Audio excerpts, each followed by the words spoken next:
علیکم ورحمۃ اللہ وبرکاتہ۔ سیرت النبی صلی اللہ علیہ وسلم، اصحاب فیل کا واقعہ۔ حضرت نبی کریم صلی اللہ علیہ وسلم کی ولادت مبارکہ سے پہلے ابرہہ نامی یمن کا بادشاہ مکہ مکرمہ کو ایسا لشکر لے کر آیا جس میں ہاتھی بھی موجود تھے۔ وہ یہاں خانہ کعبہ ڈھانے کے ناپاک ارادے سے آیا تھا۔ اس نے قبیلہ قریش کے اونٹ اور بکریاں چھین لیے۔ جب حضرت عبد المطلب رضی اللہ تعالیٰ عنہ کو یہ خبر پہنچی تو آپ ابرہہ کے پاس تشریف لے گئے۔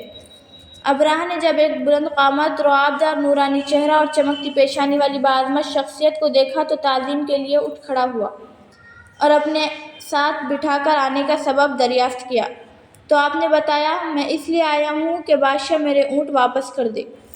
ابرہہ نے کہا، آپ کعبے کے بارے میں دریافت کرنے کے بجائے اونٹوں کے بارے میں دریافت کر رہے ہیں؟ آپ نے فرمایا، میں اونٹوں کا مالک ہوں، اپنی ملکیت کی چیزیں لینے آیا ہوں، اور کعبہ اللہ کا گھر ہے، وہ جس کا گھر ہے وہی اس کی حفاظت فرمائے گا۔ ایک روایت میں اس طرح ہے کہ حضرت عبد المطلب رضی اللہ تعالیٰ عنہ جب ابرہہ کے پاس تشریف لائے تو ابرہہ کا ہاتھی جس کا نام محمود تھا، اس نے حضور اکرم نور مجسم سرور عالم صلی اللہ علیہ وسلم کے نور مبارک کی تجلی حضرت عبد المطلب رضی اللہ تعالیٰ عنہ کی پیشانی میں دیکھی تو سجدے میں گر گیا، حالانکہ وہ ہاتھی ابرہہ کو بھی سجدہ نہیں کرتا تھا۔ اس کے بعد وہ ہاتھی فصیح زبان میں بولا، اے عبد المطلب رضی اللہ تعالیٰ عنہ، اس نور پر سلام ہو جس کی تجلی اب بھی آپ کی پشت مبارک میں ہے۔ چنانچہ آپ اپنے اونٹ لے کر واپس لوٹ گئے اور قبیلہ قریش سے فرمایا کہ تم بھی اپنے جانور لے کر مکہ مکرمہ کے باہر چلے جاؤ۔ پھر اپنے خاندان کے چند افراد کو لیے ہوئے خانہ کعبہ پہنچے۔ خانہ کعبہ کے دروازے کا حلقہ پکڑ کر گروزاری کے ساتھ دعا کی اور پہاڑی کی چوٹی پر چڑھ کر عجائب قدرت کا منظر دیکھنے لگے۔ اس وقت آپ کی پیشانی سے ایسا نور مبارک چمکا کہ جس کی شعاعوں سے خانہ کعبہ جگمگانے لگا۔ تب آپ نے ارشاد فرمایا، اے قریش کی جماعت، واپس لوٹ جاؤ، اب مدد آ ہی جائے گی، تمہاری حفاظت کا انتظام ہو چکا ہے۔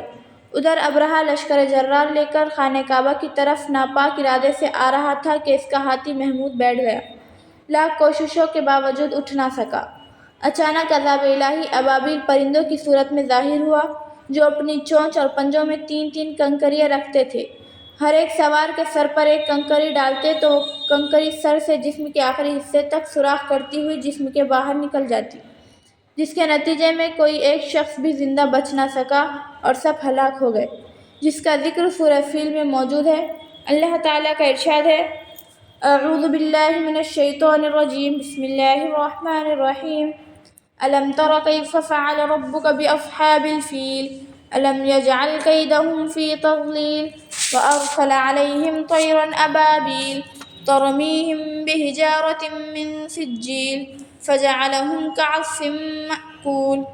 ترجمہ، اے حبیب صلی اللہ علیہ وسلم، کہ آپ نے نہیں دیکھا کہ آپ کے رب نے ہاتھی والوں کے ساتھ کیسا معاملہ کیا؟ کیا اس نے ان کے مکر و فریب کو ناکام نہیں کر دیا؟